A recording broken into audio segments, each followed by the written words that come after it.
이제부터 해야 되는 것들 중에 저번에 운동 파트 했었는데요. 운동 파트에서 빠진 거 마무리하고 그리고 오늘은 힘할 거고 그냥 자 운동 중에서요. 여러분들이 알고 있는 소영아 고개 들어야 돼. 자, 네, 우리요 했던 것 중에서요. 우리는 물체 운동 그래도 폼을 쓰는 운동까지 했고 폼을 쓰는 운동 하니까 대충 어느 정도 보이죠? 됐어. 네. 자, 그러면 이러한 운동 중에서도 운동에 뭐가 있냐면 종류가 있고요. 우리가 좀 봐야 되는 운동의 종류가 있어요. 그걸 알고 나면 문제 푸는 게 훨씬 더 수월해. 상대적 운동에 대해서는 내가 하는 운동의 종류가 있는데 우리가 물체가 움직일 때 빠르게 안 바뀌고 방향도 안 바뀌는 아무것도 안 바뀌는 등속도 운동이 있는가 하면 뭔가 바뀌는 운동 가속도 운동이라고 했잖아. 됐어? 그러면서 속도가 어떻게 되고 속력이 어떻게 되는지 배웠단 말이야. 자, 근데 너네가 알고 있는 것 중에 뭐 기억해야 돼? 속력에 또는 속도에 뭐가 있다고? 종류가 있다고 알아? 속도에 또는 속력에 종류가 있는데요. 이 종류가 몇 가지가 있냐면 세 가지가 있어. 기억나는 속력 또는 속도 얘기해봐. 자, 등속 운동 하는 것도 있고 가속도 운동 하는 것도 있는데 속력 중에서 보면은 뭐가 있냐면 순간 속력이라는 게 있었던 것들을 배웠어. 맞아. 똑같이 순간 속도라는 게 있지. 그러니까 우리가 맨날 보는 것처럼 시간에 따른 위치 그래프를 그렸을 때 시간에 따른 위치 그래프가 이렇게 된다고 쳐봐. 그랬을 때 1초인 순간 속력이 얼마야? 그거 어떻게 구해? 네, 이거 접선 기울기요. 됐어? 접선 기울기요. 접선 기울기요. 그 접선 기울기의 변화로 속력이 빨라진다, 느려진다 이거 했잖아. 됐어? 그래서 시간 위치 그래프에서요. 바로 이 접선 기울기가 그 순간의 속력 또는 속도 얘기해요. 됐어? 네. 그럼 이거 말고 뭐 있냐? 그렇죠. 평균 속력이라고 하던가 또는 평균 속도라고 하던가 이런 것들이 있단 말이야. 그래서 우리가 그래프를 이런 식으로 조금 크게 이런 식으로 그려놓으면 1초인 순간의 순간 속력보다 2초인 순간의 순간 속력이 훨씬 더 커졌어. 빨라지고 있구나. 이거 납득했는데 그거 말고요. 0초부터 2초까지의 평균 속력 얼마야? 라고 하면 이제 어떻게 보면 돼? 0초일 때와 2초일 때를 연결해서 구간 기울기 보면 이게 평균 속력이야. 됐어? 이렇게 구하는 거야. 자, 이런 식으로 평균 속력 구하는 거, 그 평균 속력이 우리가 늘 했던 총 걸린 시간분의 총 위치 변화량 이렇게 했던 거죠. 우리가 구했던 속력 속도 구하는 게 평균 속력 구하는 방법이고. 자, 그러면 이제 세 번째 내가 너네들한테 요거 해주고 싶어. 세 번째는 뭐가 있어? 순간 속력, 평균 속력, 순간 속도, 평균 속도. 그렇죠. 상대 속도 해주고 싶어. 오늘 잠깐 너희들이 저번 주에 배웠던 개념에다가 덮어주면 좋은 게 바로 상대 속도라는 개념이란 말이야. 그러면 상대 속도 있어. 상대 속력은? 상대 속력은? 없어. 상대 속도라는 건 있지만 상대 속력이라는 건 없어. 그러면 왜 상대 속력이라는 건 존재할 수 없어? 상대 속도는요. 방향 때문에 생기는 값이거든요. 그러니까 방향을 무시한 값으로는 상대 속도를 표현할 수가 없대요. 됐어. 여기 종이 있거든요. 필요하시면 가져다가 필기하셔도 되고요. 네. 상대 속력이라는 건 존재하지 않고요. 상대 속도 이것만 존재해요. 그래서 우리가 맨날 상대 속도 이렇게 얘기하는 거거든요. 자, 그러면 우리가 알고 있는 상대 속도라고 하는 개념이요. 이 상대 속도라는 개념 때문에 착시도 일어나는 거거든요. 이 상대 속도는요, 내가 느낀 상대방의 속도를 얘기하는 거죠. 됐어? 내가 느낀 상대방의 속도야. 일단 느껴. 우리는 올리면 느껴서 푸는 거야. 감으로 푸는 거거든요. 됐어? 느껴봐. 자, 상대방이 A라는 아이가요, 오른쪽 방향으로 2의 빠르기로 가고 있는데, 됐어? 네. 그러면 A가 오른쪽으로 2의 빠르기로 가고 있어. 우리가 그동안 그렇게 얘기했잖아? 그럼 누군가 보고 있다는 얘기잖아. 자, 보고 있는 사람을 관찰자라고 하는데 관찰자는 어떻게 하고 있을까? 네.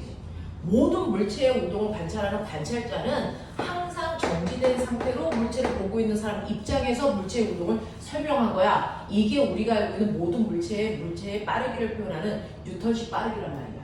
됐어? 근데 이렇게 관찰자는 항상 정지되어 있어야 돼? 아니잖아. 내가 아빠 차를 타고 가면서 A를 볼 수도 있잖아. 그러면 나라고 하는 아이가 움직일 수 있는데 오른쪽으로 2의 빠르기로 가고 있다? 그럼 내가 느낀 상대방의 A의 빠르기는 얼마니? 0이란 말이야. 그러니까 정지되어 있을 때와 내가 가고 있을 때 A라는 물체는 똑같이 가고 있지만 빠르게 다르게 느껴져. 이걸 상대속도라고 하는 거지. 그래서 이러한 상대의 속도는요, 어떻게 구하는 거냐면 상대방의 속도에서 관찰자인 나의 속도를 빼시면 이게 상대 속도야. 내가 느끼는 속도가 이렇게 느껴져. 그럼 예를 들어, 자, 상대방이 2m/s, 2m/s, 2m/s, 2m/s로 A라는 물체의 빠르기는 변하지 않았단 말이야. 됐어? A라는 물체의 빠르기는 변하지 않고요. 너네들이 보고 있는 것처럼 계속 오른쪽 방향으로 2의 빠르기로 가고 있는 A를 보는데 관찰자인 내가 그 자리에 정지되어 있대. 그럼 내가 봤을 때 A가 어떻게 움직인다고요? 오른쪽 방향으로 2의 빠르기로 움직인다. 이렇게 판단이 됐잖아. 또 나도 오른쪽으로 2의 빠르기로 갈 때 내가 봤을 때 A의 빠르기 어떻게 보였다고요? 빼보세요. 움직이지 않고 정지되어 있고 저는 보이잖아요. 그래서 이렇게 너네들의 느낌을 수식으로도 증명할 수 있단 말이야. 그래서 이런 식으로 A가 2의 빠르기, 2의 빠르기 같은 빠르기로 가는데 나의 운동을 계속 다르게 해봐. 내가 그러면 A보다 더 빨리 간다고 치자. 2가 아니고 12야. 그래서 또는 내가 A와 마주오고 있다고 생각해도 되겠지. 이럴 때 어떻게 느껴질 거야. 그래서 내가 A보다 더 빨라서 12의 빠르기로 가면 느꼈니? A가 내가 봤을 때 A가 어디로 가니? 뒤로 간다니까. 얼마의 빠르기? 그게 수치로 나온다니까. 빼봐.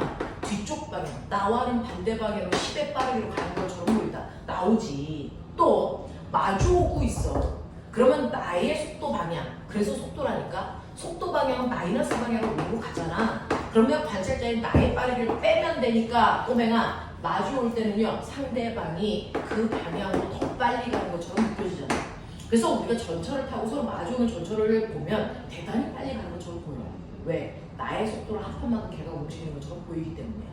됐어? 이렇게 된단 말이야. 그래서 이런 식으로 A라고 하는 상대방의 빠르기는 전혀 바뀌지 않고 그대로 있어도 나의 운동 상태가 달라짐에 따라 상대방의 빠르기가 다르게 느껴진다. 이게 상대 속도야. 이게 상대 속도야. 근데요. 아, 그러면 이게 상대 속도구나. 근데 왜 나의 속도를 뺍니까? 왜 이런 일을 합니까? 실제로 우리가 느끼는 속도가 이렇게 느껴지는데 왜 우리는 이렇게 느껴져요? 라고 하면 사람들은 대단히 이기적이라서 그래요.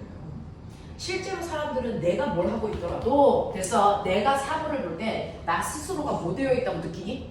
정지되어 있다라고 생각하는 거야. 내가 기준이야 라고 생각하는 거거든요. 됐어? 그러니까 내가 정지되어 있다라고 느끼려면 주변에 있는 모든 사물들을 나의 빠르기만큼 빼서 보정해서 나를 욕만 들어야 되겠지. 이해해? 그러니 내가 이만큼 움직여도 내가 정지되려면 모든 사물에서의 속도를 이만큼 다 빼야 된다고. 내가 12로 가면 나를 정지시키기 위해서 주변의 사물을 다 12만큼의 빠르기를 뭐 해야 된다고? 빼야 된다고. 그러니까 관찰하고 있는 그 관찰자는 스스로를 뭐 시키고 싶어? 정지시키고 싶어서 자기만큼의 빠르기를 뺀 거야. 알겠어? 이게 상대 속도야. 이게 상대 속도야. 그러니까 사람들은 대단히 이기적이야. 몰라? 사람들은 되게 이기적이라서 보면 바람이 분다고 치자. 너네 바람은요 공기잖아요. 이 공기가 갑자기 흘러. 왜 흘러요? 공기를 세게 미는 쪽에서 약하게 미는 쪽으로 공기들이 쏠려가는 거거든요. 그럼 공기를 세게 누르는 쪽이 어디야? 고기야. 들어는 봤냐? 공기를 약하게 누르는 쪽이 어디냐? 저기야. 됐어? 그래서 여기에 이렇게 공기들이 있는데 위에서 세게 누르는 고기압이 형성된 곳이 있고요. 위에서 약하게 누르는 저기압이 형성된 곳이 있단 말이야. 그러면 당연히 여기에 있는 공기들은요. 자기를 세게 누르는 쪽에서 약하게 누르는 쪽으로 튕겨나가겠죠. 이게 바람이거든요. 그래서 바람이 부는 이유가 기압차 때문입니다. 그래서 항상 고기압에서 저기압으로 바람이 튕겨나갑니다. 알겠냐? 네. 이런 식으로요. 실제로 어떤 현상들이 일어나면요. 그 현상들에 의해서 바람이 이제 이렇게 생기는데 그럼 바람이 고기압에서 저기압으로 불 때요. 우리는 고기압에서 바람이 바람이 저기압으로 이렇게 불어나가는구나. 근데 바람이 이렇게 안 불어요. 실제로 인간들이 봤을 때 고기압에서 바람이 나가되 시계 방향으로 휘어서 나가는 것처럼 보입니다. 저기압으로 바람이 들어올 때 반시계 방향으로 바람이 이렇게 불어 들어오는 것처럼 보입니다. 왜 갑자기 휘는 것처럼 보여요? 사람이 이기적이라는 소리예요. 너 어디냐? 전 지구예요. 지구 뭐 하고 있냐? 자전이야. 대단히 빠른 속도 돌거든요.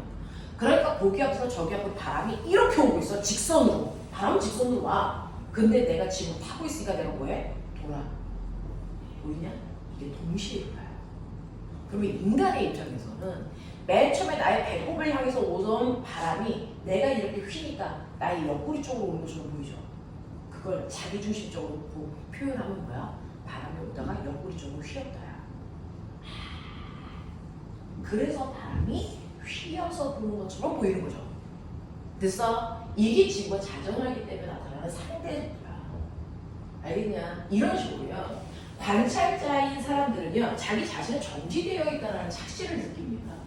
그래서 모든 현상들이 나의 운동감만큼을 보존한 상태로 느껴진다고요. 무슨 말인지 알아? 실제로 바람은요, 똑바로 와요, 공기는. 근데 지구가 자전하기 때문에 바람이 휘어서 부는 것처럼 느껴지는 거죠. 알겠어? 네, 이렇게 합니다. 그래서 이렇게 상대성 이런 상대 원리가 성립된다고요. 됐어? 자, 그러면 알았다. 그러면 이런 현상이 일어나. 근데 이걸 우리가 어떻게 적용할 수 있어? 자, 요거 기억나요? 이렇게 철수라는 아이가 뜁니다. 2에 빠르게. 영희라는 아이가 마주보고 뜁니다. 3에 빠르게. 근데 이 사이에 미친 개새끼가 있습니다. 이 새끼 뛰어요. 얼마로? 5에 빠르게. 됐냐? 그래서 강아지가 뛰어서 영희 만났다가 뒤로 뺏겨서 철수 만났다가 이거 이지랄 하는 거야. 강아지가 왔다리 갔다리 하는 거야. 언제까지? 영희와 철수가 만날 때까지 뛰겠대. 알겠어? 영희와 철수가 만날 때까지 뛰겠답니다. 이 둘 사이의 거리가 얼마입니까? 60m입니다. 그러면 도대체 강아지는 몇 초 동안 뛰는 거고 강아지가 간 거리는 얼마입니까? 11초, 12초. 60m. 이걸 어떻게 풉니까? 상대 속도로 푸는 겁니다. 상대 속도로 푸는 겁니다. 상대 속도로 풀면 좋은 점이 뭐냐면 이거 수학에서 나오는 거거든요. 중1 수학 문제예요. 해법 수학책에 있어요. 그래서 이거 어떻게 푸는 거냐면 방정식으로 푸는 건데요. 자, 얘네가 강아지가 뛸 때 조건 있죠. 영희와 철수가 만날 때까지 뛴다 그랬죠. 그럼 둘이 만날 때까지 걸린 시간을 구하면 되거든요. 맞아요? 만났다는 건 철수가 간 거리에다가 영희가 간 거리를 더하면 60이면 돼요. 그죠? 근데 거리는 속력 곱하기 시간이잖아요. 그래서 2t 더하기 3t가 얼마? 60이면 된다는 거예요. 그래서 12초가 나오는 거예요. 무슨 말인지 알지? 그러면 이 강아지가 12초에 빠르기로 뛰는 거니까 얘가 60m 가요. 이렇게 나온단 말이야. 됐니? 근데 그거를 물리에서는 어떻게 푸냐면 상대 속도로 풉니다. 물리에서는 상대 속도로 푸는데 상대 속도로 풀면 좋은 점이 뭐냐면 상대 속도는 무조건 관찰자인 나는 못 되어 있다고 생각하는 거야. 나를 정지시키는 거야. 둘이 움직여도 한 놈은 정지시킬 수 있어. 정지시키고요. 나머지 한 놈이 나와 그 아이의 속도를 합한 만큼 뛴다라고 생각해도 되는 거거든요. 똑같은 결과가 일어나는 거야.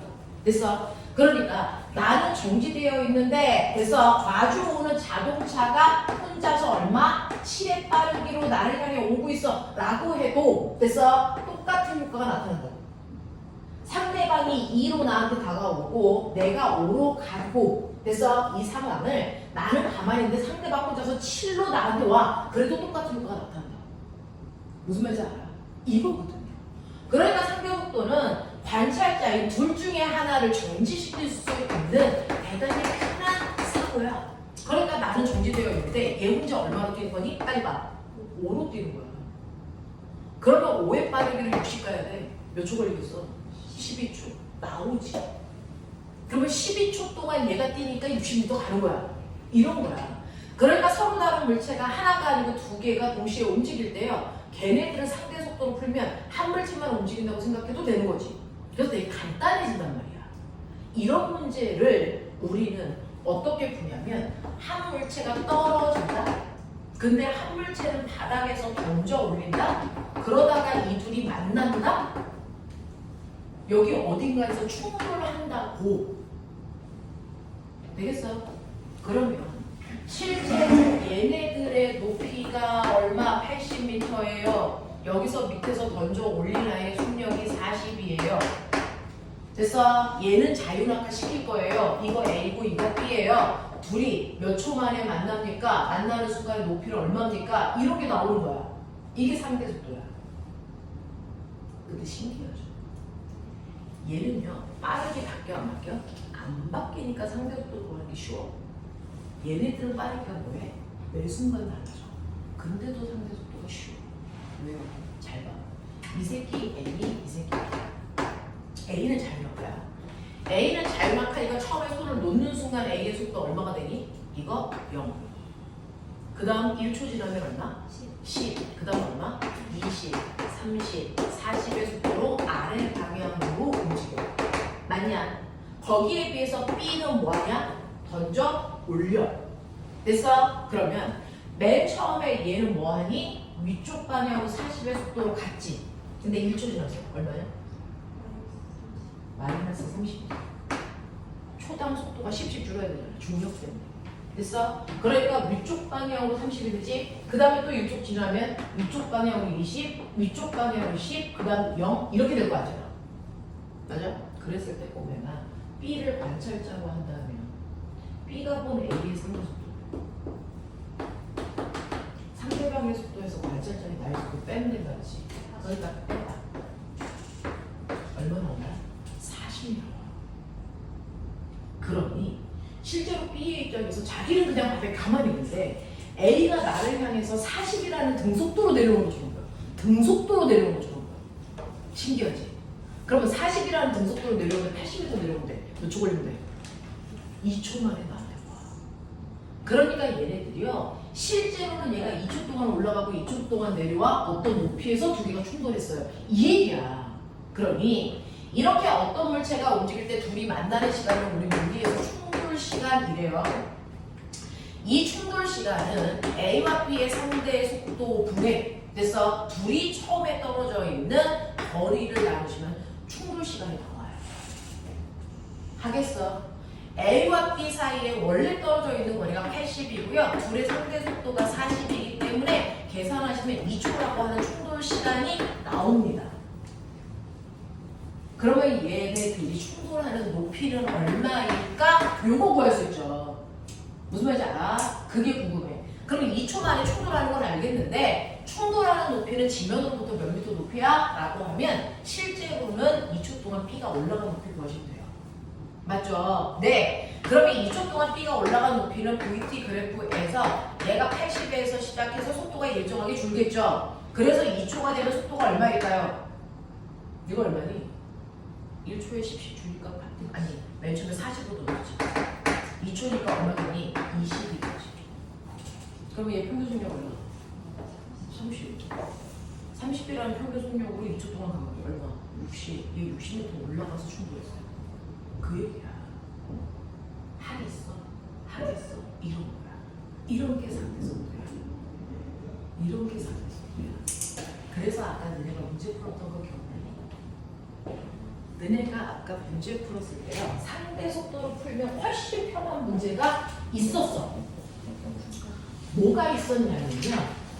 범을 높이기 위해서요. A를 먼저 뭐 시키니? 자유낙하 시켰어. 그래서 1초가 지나면 A는 10의 빠르기지. 됐죠? A는 10의 빠르기야. 그리고 나서 B를 던질 거야. 얼마로 던졌어? 10으로 던졌다고 나는 기억하고 있는데. 맞냐? B는 15로 던졌어. 그러면 이 순간을 0초로 붙이자. 그리고 나면 1초 지나서 얘 속력 얼마니? 20. 얘 얼마니? 25. 또 1초 지나서 2초가 되면 얘 30. 얘 얼마? 35. 둘의 상대 속도 얼마니? 5. 맞아? 네. 상대 속도가 5라고. 그러면 5라고 하는 상대 속도로 따라잡는다는 건 맨 처음에 둘의 거리 차이만큼만 가면 되잖아요. 몇 미터였어요? 둘의 맨 처음에 거리 차이 5m였으니까 몇 초 만에 따라잡겠어요. 1초 나왔죠. 박대마. 쌤 이거 되겠어. 이렇게 이거 가시면 답이 1초예요. 지치지 말고. A가 떨어지고 난 후부터니까 1초지 새끼야. 아, 정신 안 차리래? 그 질문이야 그거? 아니. 자, 얘해 따라잡는데 1초밖에 안 걸린다가 나오는 거잖아.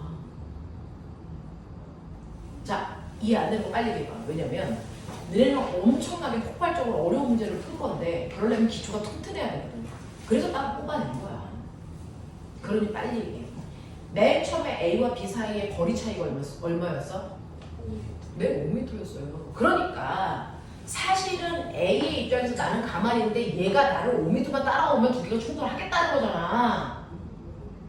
이해해? 그 5m 따라잡는데 B가 몇 초 걸리냐는 거야. 1초 걸린다는 거야. 왜 둘의 상대 속도가 5니까. 이런 얘기야. 그러니까 그 문제는 어떻게 푸는 게 좋아요? 그런 거 없어. 아까처럼 그래프 그려가지고요. A가 자유낙하면서 A의 속도 변화 이렇게 돼. 근데 A를 떨어뜨리고 나서 1초 지난 후에 B를 던져. B의 속도는 15야. 이렇게 됐어. 네. 그랬을 때 1초 동안 A가 간 거리는 5m야. 그리고 나서 두 개가 충돌하려면 A보다 B가 더 간 거리 이 거리가 요 차이만큼 나면 따라잡아 라고 했어. 그러니 이 넓이가 5인 곳을 찾으면 돼. 이렇게 그래프로 풀어도 되고요. 상대 속도로 풀어도 되고요. 물리는 방법이 여러 가지야. 알겠어? 어떤 게 더 좋아, 나빠 이런 거 없어요. 저는 그래프로 풀어요. 근데 상대 속도로 풀면요. 이렇게 뭘 그릴 필요가 없어요. 뭐로 답이 나와요. 알겠냐? 이런 것들이야. 이런 것들이야. 그래서 이렇게 뭔가가 만나는 충돌 시간 이런 것들은 상대 속도로 푸는 게 훨씬 좋다. 훨씬 쉽다.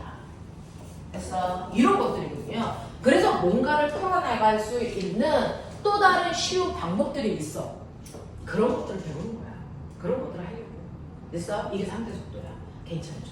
됐어? 이런 것들이 상대 속도고요. 그 다음에 제가 너네들한테 보여주고 싶은 게 뭐냐면 꼬맹아 비와. 이렇게 비가 내리고 있어요. 비가 내리고 있는데 비가 내리고 있는 걸 자동차에서 탄 사람이 자동차가 가면서 본다는 거야. 됐어? 그랬을 때 이 사람의 관찰자가 이렇게 봤을 때 비가 어디로 오는 것처럼 보일까? 자기야. 라고 오는 거야. 관찰자가 봤을 때 비가 오는 건 어떻게 오는 것처럼 보이냐는 거죠. 밖에 있는 사람이 보면 비는 이렇게 내려요. 맞아? 시계 빠르기로 내려요. 그리고 자동차가 시계 빠르기로 오른쪽으로 가요. 뭐 이런 상황이야. 그러면 실제로 자동차 안에 있는 사람이 빗방울을 봤을 때라고 하는 상대 속도야. 그치? 내가 본 빗방울의 속도야. 어떻게 해결할래? 라고 하면 빗방울의 속도에서 관찰자인 나의 속도 빼면 돼. 그치? 그치? 네. 근데 빗방울의 속도 뭐야? 이거야. 그치? 관찰자인 나의 속도요? 두 개 자금점 맞춰서 이렇게 하면 이게 나의 속도인데 그걸 뭐하래? 빼래. 나 거꾸로 그러지. 빗방울의 속도가 이거지. 이게 빗방울의 속도지. 관찰자인 나의 속도가 이거지. 이걸 빼래요. 빼라는 얘기는 무슨 말이야? 방향 바꿔 더하는 거야. 그죠? 이거는 빗방울의 속도에서 관찰자인 나의 속도의 방향을 정반대로 바꿔서 더하세요. 이런 얘기야. 됐어. 오늘 할게요. 이런 얘기야. 그러면 나의 속도의 방향을 정반대로 바꾸면 이거거든. 맞아? 어? 이거를 더한다라는 표현이 뭘까요? 라고 하면 이걸 구성해서 이렇게 내리는 것처럼 보여. 되겠냐? 라고 하는 우리 꼬맹이들의 벡터 합성을 우리 안 했구나. 그래서 눈빛이 이렇구나. 저 했잖아요. 우리 저번 시간에 했나? 네. 벡터 합성? 벡터 보내? 그럼 돼요? 평행사변형 그래서 대각선 그리는 거 알죠? 네. 그러면 비가 이렇게 내리는 것처럼 보여요. 그래서 여러분 자동차 타고 가시면 비가 이렇게 내려도 너를 향해서 이렇게 오는 것처럼 보이잖아요. 그 현상이야. 이게 상대 속도 때문에 너의 이기심 때문에 그렇게 보이는 거야. 나는 정지되어 있어. 이런 인간의 이기심 때문에 비가 이렇게 내리는 것처럼 보이는 거야. 그랬을 때 꼬맹아, 이 연진면으로부터요, 이 각도가 몇 도 휘었을까? 빨리 생각해. 저 각도가 몇 도 휘어 있을까? 45도 아닌가요? 얘 시계 빠르지. 자동차가 가는 것도 시계 빠르지. 그래서 평행사변형으로 해서 피타 이거 지각상으로 나와야죠.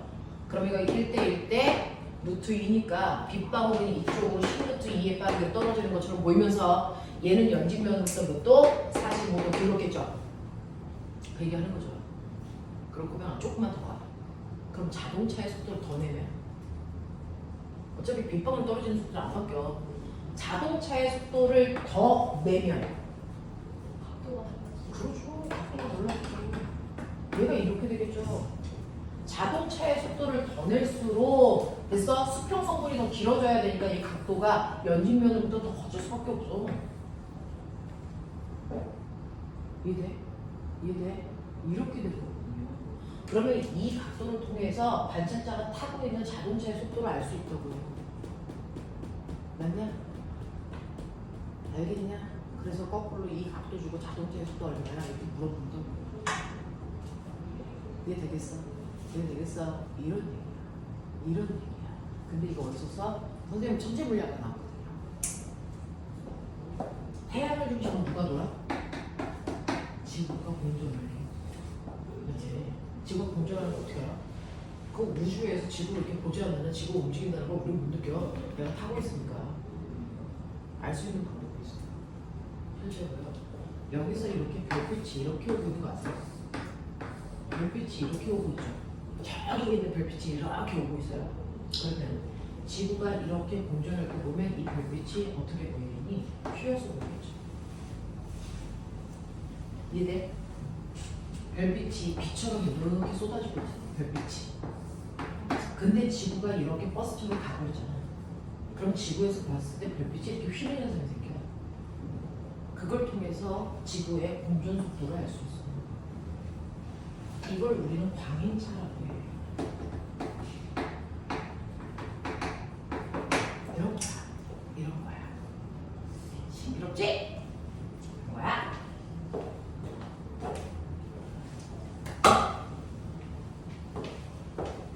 그래서 현대부터 이런 거 쓸 때 하면 돼.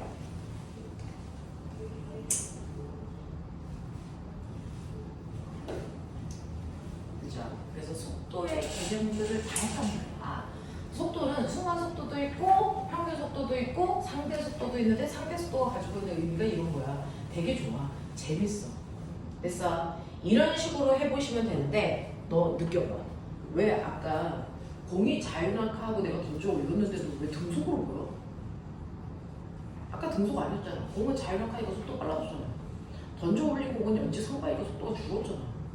근데 얘가 봤을 때 얘가 등속으로 떨어지는 거 좀 왜 그랬을까? A라는 공 처음에 1초일 때 속도 0, 2초가 되면 0초일 때 속도 됐어? 0, 1초가 되면 속도 10, 2초가 되면 20, 3초가 되면 30. 그러니까 답구하려고 하지 말고요. 그 상황을 이해해 봐. B라고 하는 애는요. A가 자유낙할 동안 B는 던져 올렸어. 45. 그래서 얘는 맨 처음에 속도가 40인데 위쪽 방향. 그치? 그리고 1초 지나면 위쪽 방향 30, 위쪽 방향은 20, 위쪽 방향은 10인데 상대 속도는 A의 속도에서 B의 속도를 빼는 거니까 빼. 그래서 상대 속도가 40으로 우리 느껴졌잖아요. 그래서 B가 보면 A가 40이라는 등속도로 자기를 향해 오는 것처럼 느껴진다 그랬잖아. 실제로 속도가 변했는데 왜 등속으로 보였을까?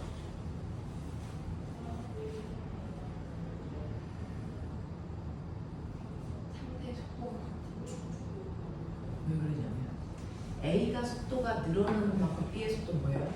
줄어요. 가속도의 크기는 같은데 반대 방향이기 때문에. 네, 그렇습니다. 그래서 얘가 속도가 느는 만큼 얘가 주니까 등속도로 움직이는 것처럼 보인다고요. 알겠냐? 이렇게 되는 거거든요. 그래서 이런 경우가 중력을 받을 때 한 놈은 중력만큼 속도가 늘고 한 놈은 중력과 속도만큼 속도가 줄어요. 그래서 등속도로 보여요. 알겠어? 이걸 어떻게? 경사면에서도 그래요. 경사면의 기울기가 같으면 애가 내려올 때 그래서 경사면의 각도만큼 가속도가 생겨서 점점 빨라져, 그렇지? 얘를 밀어 올릴 때 경사면의 가속도만큼 속도가 점점 뭐해? 줄어들어. 똑같은 경우야. 그래서 이 둘 사이의 거리를 주고 충돌하는 문제 찾죠? 간거리가 얼마야? 똑같은 문제야. 알겠어? 단지 기울인 것 뿐이야. 이때는 가속도가 G가 아니고 G 사인 세트로 보면 되는 거야. 알겠냐? 이렇게 가는 거야. 그것만 달라. 되겠죠? 같은 경우야. 같은 경우야. 되겠어? 이런 것들 해. 물리는 보면 볼수록 어려운 상황들을 쉽게 이해할 수 있는 문제라서 쉽거든요. 되게 재밌거든요. 잘 보십시오. 자, 그래서 상대 속도라고 하는 개념 머릿속에 넣으셔야 큰 문제들 풀 수 있었다라고 하는 거 하면서 오늘은 너네들하고 나하고요. 힘의 종류하고 등속 운동까지 끌고 가 보려고 하고 있어요. 그래서 아까 호진 선생님이 쉬자고 했는데 나 못 나갔잖아요. 자, 해보죠. 그러니까 지각하지 말고 빨리빨리 서영아 네가 와야 수업을 할 거 아니야. 지각하면 안 돼요. 네, 일찍 오십시오. 자, 그래서 우리요 힘의 종류 갑시다. 선생님이 영상을 찍긴 하지만 현관음 선생님이 제일 좋아서 사실은 수업 시간에 맞춰오시는 게 제일 좋습니다. 자, 힘의 종류. 자, 힘의 종류 보시면요. 우리요 힘의 정의가 뭐냐? 힘이란? 힘! 자, 그거에 아니거든? 야, 너 때문에 애들이 힘의 정의가 힘인 줄 알잖아. 이 미친년이. 힘이 뭡니까? 라고 하면 중학교 1학년 교과서에 써있어요. 그렇지 그거. 그게 중학교 1학년 교과서에 있는 네가 핫하게 지금 배우고 있는 거. 이 새끼야. 자, 얘네들은 늙어서 기억이 안 나고 넌 지금 배우잖아. 힘이 뭡니까? 그러면 그거 얘기할 수 있어요. 중학교 1학년 교과서에 써있어. 그게 과거 면접에서 무슨 면접으로 나와. 늘 물어봐. 힘이 뭐야? 막 이래요. 그랬더니 힘이요! 이렇게 하면 뒤진다. 첫 번째, 힘의 정의요. 호진 선생님하고 집이 근처라서 항상 출퇴근, 이제 출근을 같이 못하는 퇴근을 같이 하면서 너네 얘기 막 그러거든. 아, 요번에 애들 되게 재밌다. 웃기다는 얘기가 아니고, 잘 알아듣는다. 그래서 요번에 울리하는 친구들, 영재하는 친구들 너무 잘 알아들어서, 석영한 말을 만들어도 되겠다라고 판단하시거든요. 석영한이라고 하는 게 있어요. 뭘까요? 서울, 경기, 한과요. 네. 현재 경희대 한대. 그거 아니고요. 우리 영재 갈 거잖아요. 서울 영재, 경기 영재. 그래서 그다음에 한과영이라고 하는 영재 학교요. 그래서 거기가 이제 최강위권 무릎입니다. 거기가 가능한 아이들이 많아요라고 얘기해요. 왜냐면 수학은 수학에서 판단하시고 과학은 과학에서 판단하시는데 성적 비율이 5대5에 가깝거든요. 5대5에 가까워요. 영재 같은 경우에 수학이 약간 더 위, 과거 같은 경우는 과학이 약간 좀 위, 뭐 이렇습니다. 자, 이런 것들이 있는데 거의 5대5야. 누가 더 이제 중심이다 이런 게 이제 별로 학교마다 조금은 차이는 있지만 별 차이가 별로 없거든요. 그래서 5대5로 봤을 때 과학에서는 집중되는 게 학력 차이가 가장 많이 나는 게 뭐냐면 물리거든요. 이게 단기간에 따라잡기가 힘듭니다. 다른 과목들에 비해서. 그래서 물리의 격차로 아이들이 레벨이 나눠지거든요. 그래서 이번에 좀 안 배치할 때는 물리 점수로 한 거야. 배치고사 시험본 점수 중에 물리 성적으로 영재를 반배치했단 말이야. 나머지 과목들은 사실은 메이크업이 가능합니다. 다른 것도. 그래서 반배치를 했었는데 요번에 애들 수업 듣는 거 보니까 선배들보다 훨씬 낫다. 선행 정도는 너네가 떨어져. 선행은 되게 안 되어 있어, 과학 선행은. 근데 흡수력은 되게 좋다. 그래요. 그래서 호진 선생님이 한 석영한 반이 가능합니다. 이렇게 판단하시면 되게 정확한 거예요. 과학은 물리의 동물입니다. 수학은 기하의 동물입니다. 둘다 말아보는데 어떡해요? 열심히 하셔야죠. 그게 가장 이과적 성향을 가지고 있어요. 저희가 가장 또라이들이 잘하는 과목이야. 근데 영재는 또라이 뽑는 학교거든요. 그래서 어쩔 수 없어요. 근데 너네가 되게 또라이예요. 되게 잘합니다. 잘합니다. 흡수력이 되게 좋아요. 기아 잘하는 거 약간 또라이예요. 그 과학 선생님들도 성향 차이 있는 거 아세요? 문화생태 선생님들 보시면 같은 과학 선생님인데도 성격이 되게 뚜렷하게 차이가 있습니다. 그죠? 화학 선생님들은 되게 소심해요. 그렇지. 호연쌤 더럽게 조심해요. 물리 선생님들이 가장 약간 또라이. 저는 그렇지 않습니다. 저는 안 그렇습니다. 저는 안 그런데 호진 선생님이 약간 그렇습니다. 그럼 저는 정상이라고 이해를 못하는 건가요? 지나지 마. 네가 제일 또라이야. 그래서 보면 호진 선생님 같은 경우에 이렇게 사물을 그냥 보지 않습니다. 맞아요. 사물을 그냥 보지 않습니다. 개또라이입니다. 저는 그냥 봅니다. 과학 선생님들끼리 술 마시러 가면 하나에 꽂히면 각각의 과목의 특성상 분류합니다. 술 마시니까 막 온몸에 술이 막 도는 것 같아요. 그럼 흡수율을 계산하고 계십니다. 화학 선생님은 안주를 분류합니다. 혼합물 분류. 이런 거 막 합니다. 그래서 각각의 선생님들이 자기 과목으로 막 설명을 하니까 술이 취할 수가 없습니다. 그런 거 얘기하고 증명하고 서로 오류 적어내느냐고요. 술을 취하게 보지 못합니다. 이런 성향들이 있죠. 그런 성향들이 내신 학원 선생님들보다 이렇게 입시 선생님들이 그런 성향이 뚜렷한 사람들이 모여있거든요. 저는 안 그렇습니다. 근데 혼자 선생님 좀 개또라입니다. 소건 선생님 열나소심합니다. 그런 게 있어요.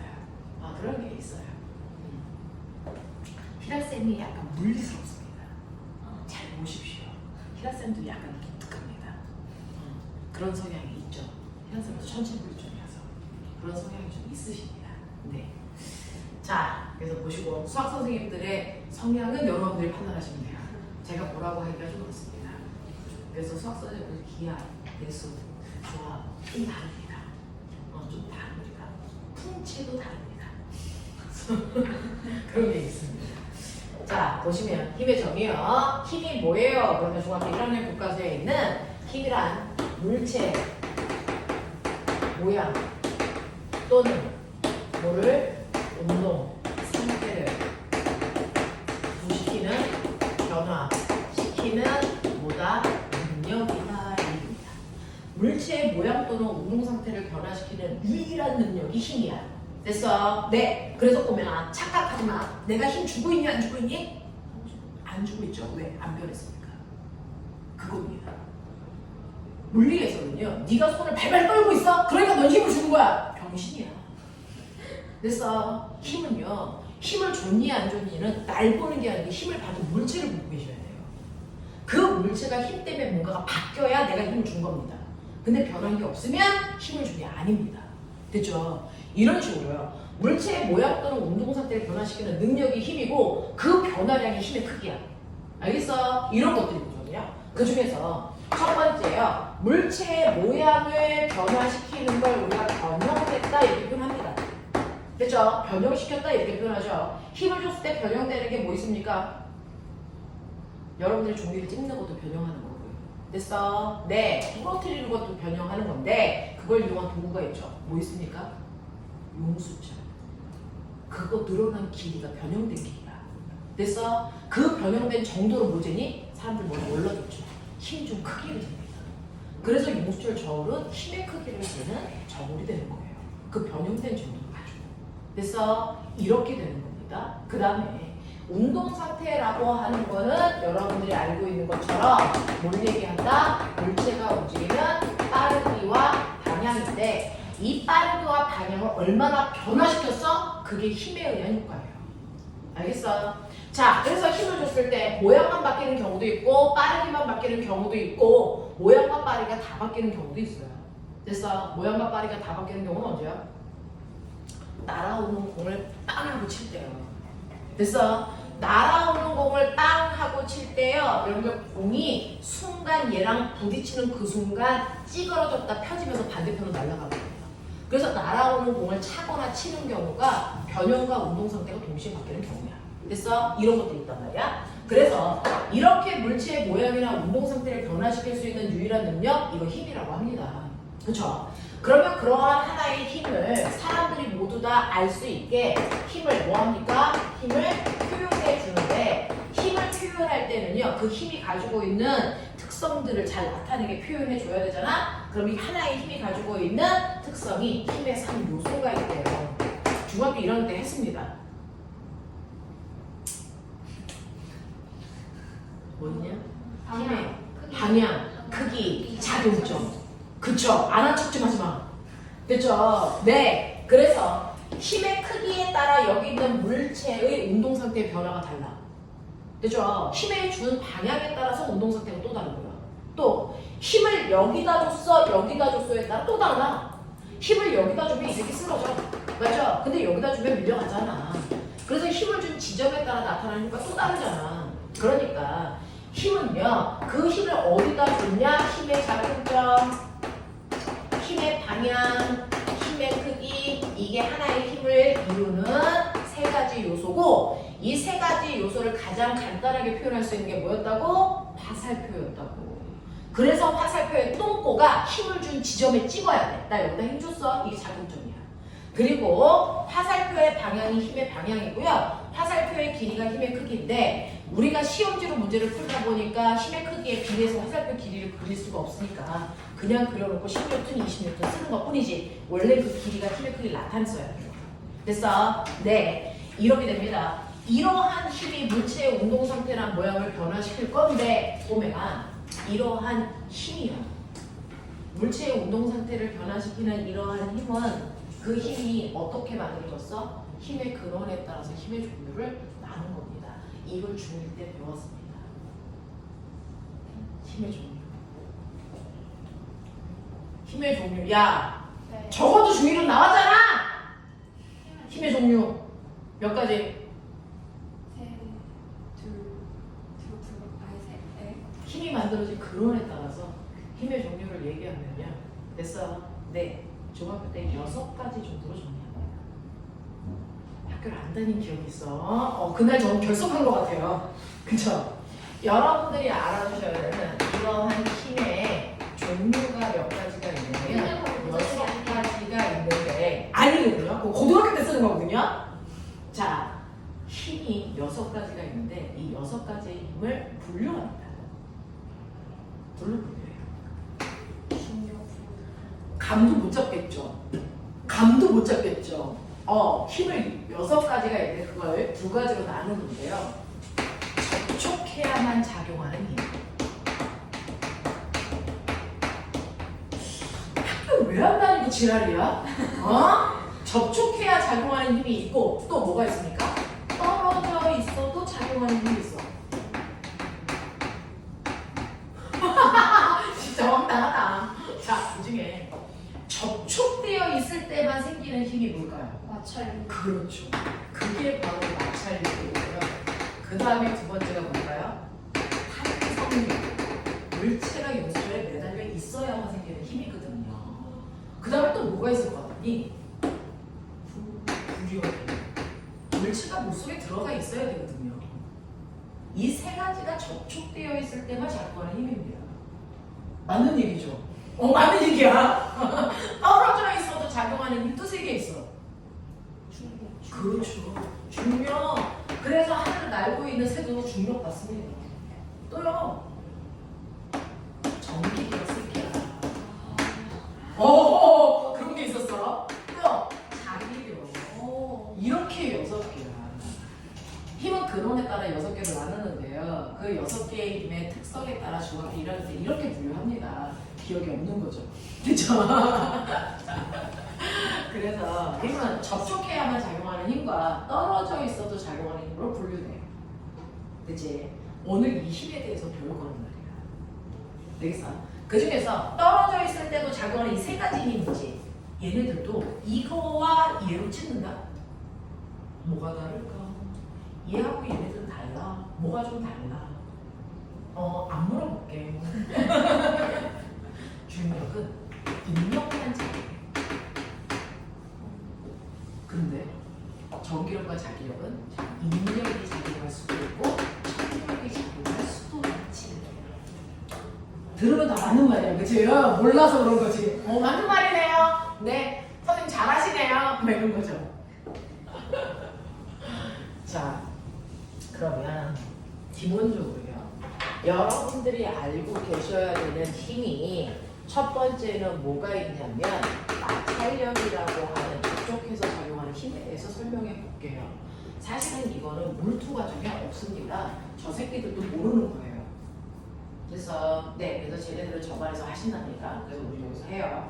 자, 마찰력이라는 힘이 있습니다. 마찰은 접촉력만과 물체 사이에 운동을 방해하는 방향으로 작용하는 힘이죠.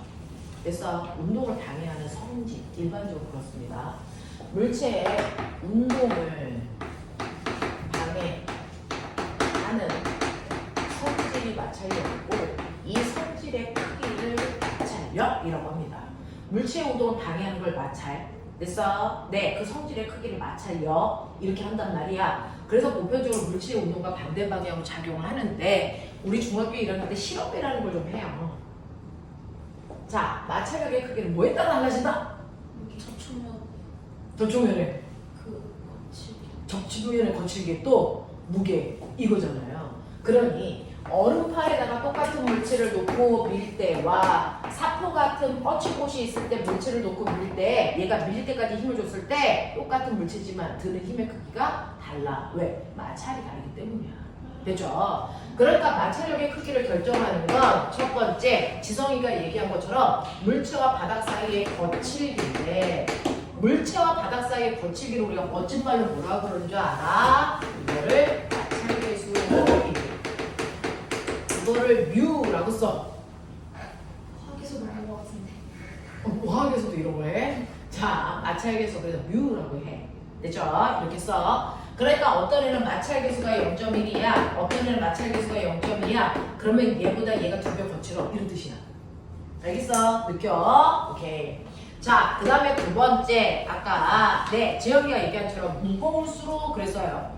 그러면 똑같은 바닥에다가 물체를 놓고요. 하나는 나무 토막 하나는 나무 토막 2개를 쌓아놓고 움직일 때까지 당겼을 때 작용하는 힘의 크기가 다르겠죠. 됐죠? 얘가 10N이라면 얘는 20N의 힘을 줘야 겨우 움직여. 이런 거 아닙니까? 자, 그랬을 때 무거울수록이라고 하는 그게 무슨 말이냐면 사실은 마찰은 그 바닥을 얼마나 세게 누르느냐에 따라 그 마찰이 결정되거든요. 바닥면 누르는 힘에 의해서 마찰이 결정됩니다. 그 바닥을, 물체가 바닥을 누르면 바닥의 물체를 똑같은 힘으로 뭐합니까? 밀어 올리죠.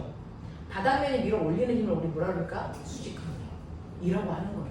됐죠? 그래서 우린 바닥을 누르는 그 힘을 우리는 무게라고 불렀지만 그 잘못된 표현, 이거 뭐라고 해야 된다? 수직항력이라고 해야 되고 이걸 대문자 N이라고 써. 그래서 바닥을 누르는 힘인데 그럼 선생님 결국은 바닥을 누르는 힘이 무게잖아요 라고 얘기하면 그건 좀 아니야. 왜? 이렇게 바닥에 1kg짜리 물체가 놓여있으면 얘가 바닥을 누르는 힘은 얼마야? 당연히 무게만큼이 10N인 거 맞아. 근데 이건 특수한 경우죠. 내가요 얘를 비스듬한 방향으로 보면 생각해봐. 10N의 힘으로 수평면으로부터 30도의 각도로 당기고 있다고 쳐봐. 얘가 바닥을 누르는 힘이 얼마냐? 빨리 생각해. 1kg짜리 물체가 있어요. 가만 놔두면 얘가 바닥을 누르는 힘이 10N이야. 그래서 수직항력이 10이야. 맞지? 근데 내가 비스듬한 방향으로 10N의 힘을 때린다? 그러면 이 당기는 힘을 수평의 힘과 수직의 힘으로 분해. 빨리. 각도 30이야. 됐냐? 수평의 힘 얼마냐? 5루트이야. 그래서 수직의 힘 얼마냐? 5야. 그러면 결국은 얘가 바닥을 누르는 힘은 얼마냐? 5N이야. 그게 마찰을 만들어. 항상 무게만큼이 아니란 말이야. 알겠어? 이런 것들이야. 또 이 새끼 세워. 월판지. 보이냐? 각도가 30도인 경사면 위에 있겠지. 그러면 얘 바닥은 어디야? 이거야? 아니잖아. 거짓말 많아. 이거요. 그러면 이 바닥을 수직으로 누르는 이 힘이 마찰을 만든다. 중력은 이거잖아. 그러니까 무게랑 무관하죠. 이걸 얼마를 구해? 이게 뭐였어? mg 콜러 세타. 기억나냐? 그거잖아. 그러니까 1kg짜리를 각도가 30도인 곳에 놔봤자 얘가 바닥을 누르는 힘이 얼마라고? 5루트3. 됐어? 그러니까 다시 말해서 얼마? 8.5N의 힘을 누르는 거야. 무슨 말인지 알겠어? 이렇게 되거든요. 그러니까 바닥을 90도 방향으로 누르는 그 힘, 그게 수직항력이고요. 그 수직항력만큼이 마찰을 만든다고요. 됐죠? 그래서 이렇게 얘기하는 게 맞아요. 그래서 수직항력이라는 건 여러분들이 수평면에 있을 때는 무게만큼 작용하는 경우도 있어. 그치? 근데 이렇게 비스듬한 힘을 주면 중력과 얘를 뺀 만큼이 수직항력이 되는 거고, 그 다음에 경사면에서는요, 이때는 mg 뭡니까? 코사인 세타만큼이 바닥을 수직으로 누르는 힘이 되겠지. 그래서 이거 수직항력이라는 건 이거다. 항상 무게라고 생각하면 안 된다는 거죠. 자, 그러면 내가 궁금한 게 있는데, 그러면 같은 면에 나무 판자를 뉘어놨어 1kg짜리, 나무 판자를 세워놨어 1kg짜리 당길 거야. 마찰 누가 커? A가 커? B가 커? 둘의 차이는 뭔데? 바닥과 닿는 면적이죠. 얘는 바닥과 많이 닿아, 얘는 바닥과 조금 닿아. 마찰 누가 커? 이거 같아요. 접촉면의 면적은 상관이 없습니다. 알겠어? 그래서 접촉하는 면의 면적은 무관하구나. 면적은 무관하구나. 됐어? 그러니까 마찰의 크기를 결정하는 건 이거 두 개의 인자입니다. 두 개의 인자. 그럼 이 두 개의 인자로 마찰을 구할 때 꼬맹아, 마찰을 실제로 계산할 수 있거든요. 마찰의 크기를 계산하는 방법은 마찰 계수인 뮤에다가 수직항력인 L을 곱한 값이에요. 이렇게 가요. 뮤에다 L을 곱한 만큼이 그 물체와 바닥 사이 작용하는 실제 마찰력입니다.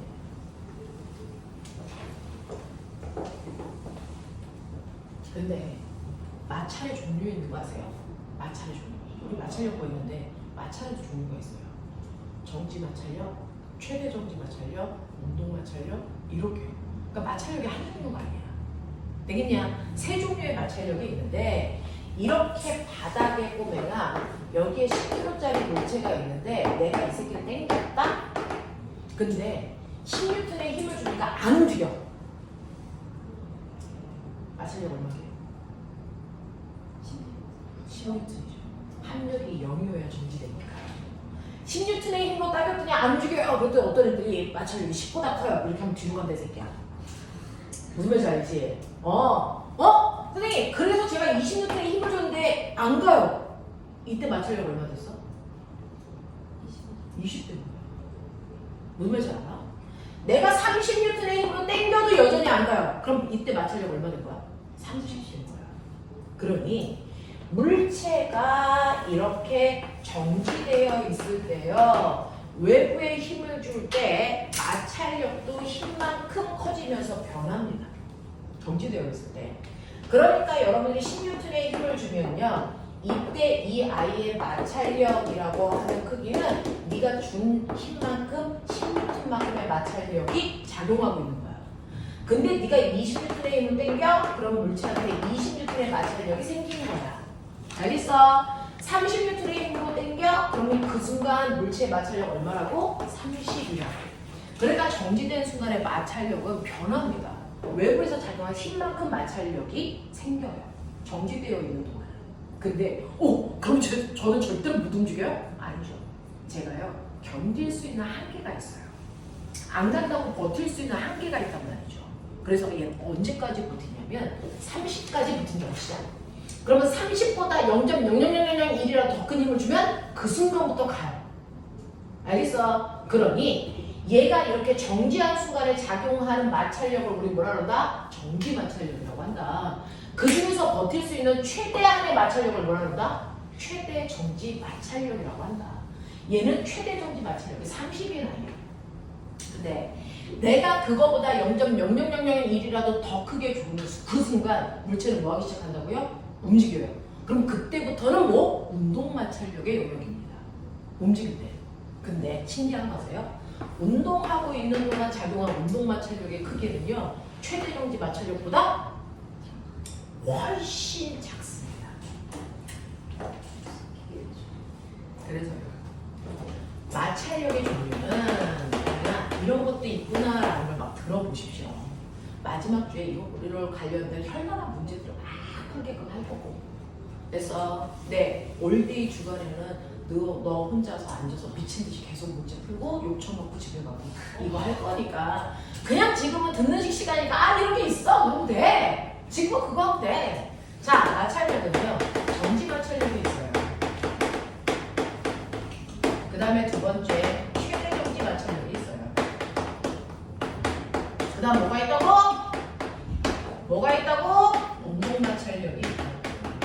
이렇게 마찰력은 3개가 있어. 그 중에 정지 마찰력은요, 그때그때 외부의 힘에 따라 변해요. 됐어? 외부의 힘만큼 작용해. 그래서 정지 마찰력은요, 외부에서 준 힘과 무조건 반대 방향으로 같은 크기의 힘이 생기니까 이거는 그 순간 측정하면 돼. 은혜가. 됐어? 외부에서 얼마의 힘을 주느냐에 따라 정지 마찰력 그때그때 바뀌어요. 내가 10 주면 10, 20 주면 20. 됐어요? 근데 최대 정지 마찰력과 운동 마찰력은 미리 계산할 수 있습니다. 그 계산 방법이 아까 얘기한 μn으로 하면 됩니다. 됐어? 아까 얘기한 μn으로 하면 됩니다. 두 개 값이 같아요? 아니, 달라요. 왜 달라요? 정지 마찰 개수의 종류가 있습니다. 됐어? 어떤 물체가 바닥에 있더라도 물체의 종류와 바닥의 종류가 똑같더라도 반드시 그 물체의 정지 마찰 개수와 운동 마찰 개수 두 종류가 존재합니다. 됐어? 정지 마찰 개수가 0.3이라고 칠 거예요. 되겠어? 운동 마찰 개수는 0.1이라고 칠 겁니다. 그게 저하입니다. 됐죠? 그러면 쟤 보세요. 10kg짜리 물체가 있어. 그러면 얘 도대체 얼마의 힘을 줄 때까지 안 가고 버틸까? 최대 정지 마찰력 구하고 싶죠. 그럼 해보시면 되죠. 정지 마찰 개수가 얼마예요? 0.3입니다. 수직 항력 얼마예요? 얼마입니까? 100이죠. 네? 그래서 얼마예요? 36. 이 새끼 30까지 견디는구나. 이거야. 알겠어? 30이라는 힘을 주기 전까지는 안 가겠구나. 2입니다. 됐죠? 그리고 운동 마찰력이라고 하는 거, 운동 마찰 개수 넣으셔야 돼요. 되겠어? 0.1 곱하기 100 얼마니까? 16. 와, 그러니까 여기가 10이라는 얘기예요. 되겠어? 이렇게 되거든요. 이렇게 되거든요. 그러면 이제 첫 번째, 움직일 때 하고 저기 되어 있어요. 바닥에 거칠린 마찰 개수가 다르구나. 근데 운동 마찰력의 극과 최대 정지 마찰력보다 훨씬 작구나. 그거 우리 느끼고 있어요. 여러분들이 주차장에서요, 아빠가 이렇게 차를 주차하셨는데 그 앞에 어떤 차가 이중 주차했어. 그럼 아빠가 나가려고 이 차 좀 밀어 그러죠. 그럼 우리는 밀고 나가야 되겠죠. 그러면 맨 처음에 정지된 차를 밀려고 했을 때요, 됐어, 이거 엄청나게 큰 트럭이야. 나 혼자 미니까 안 밀려. 그래서 아빠가 나와서 같이 밀어주셨습니다. 그래서 얘가 한 바퀴라도 도는 그 순간부터는 아빠 없이 나 혼자 손가락 하나로 밀어도 잘 갑니다. 그런 경우 안 해보셨습니까? 선생님 아침마다 차를 미는데 맨 처음에 차를 움직일 때까지는 정말 열심히 밀어야 되고요. 그리고 나서 차가 가고 나면 살짝만 밀어줘도 계속 갑니다. 왜? 최대 정지 마찰력보다 처음에 힘을 더 크게 줘야 밀 수 있죠. 그리고 나서부터는 운동 마찰력이 작용하기 때문에 훨씬 작은 힘으로 밀어도 쭉쭉쭉쭉 갑니다. 됐어? 그래서 최대 정지 마찰력에 비해서 운동 마찰력이 훨씬 더 작습니다. 됐죠? 네, 이런 느낌. 그러면 이 운동 마찰력은요, 속력이 빠를 때 작용하는 거야, 느릴 때 작용하는 거야? 이게 상관이 없어요. 움직이는 그 순간부터는 운동 마찰력 하나밖에 작용하지 않습니다. 속력하고 무관합니다.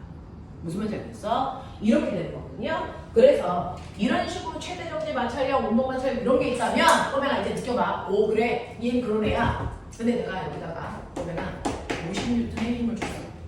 자, 그럼 해. 가속도 얼마야?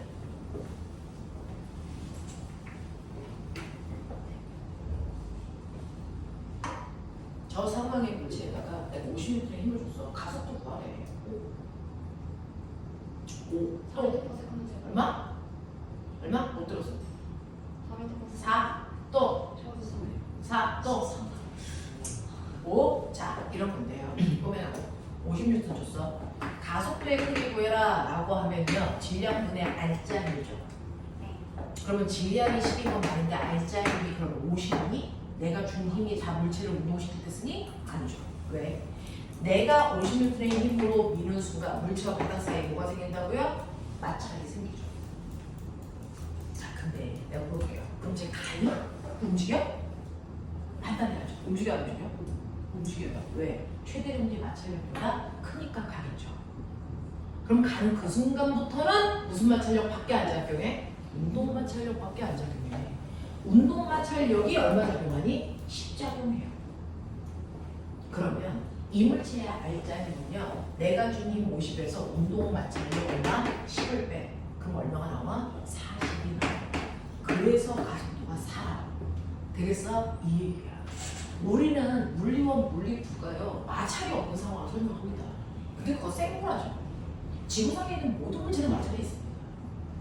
그랬을 때 가속도가 이렇게 생겨요. 됐죠? 내가 중심에서 마찰을 빼야 알짜임이 나오고 그 알짜임으로 가속도를 구하는 거예요. 알겠습니까? 이게 바로 마찰력이야. 아, 알겠어? 저 색채 풀긴 썼는데 색깔은 그래, 그건 좀 이따 하시면 돼. 자, 그냥 10분만 그러다 하자. 10분만 그러다가요. 과거에 글 온 거 선생님 잠깐만.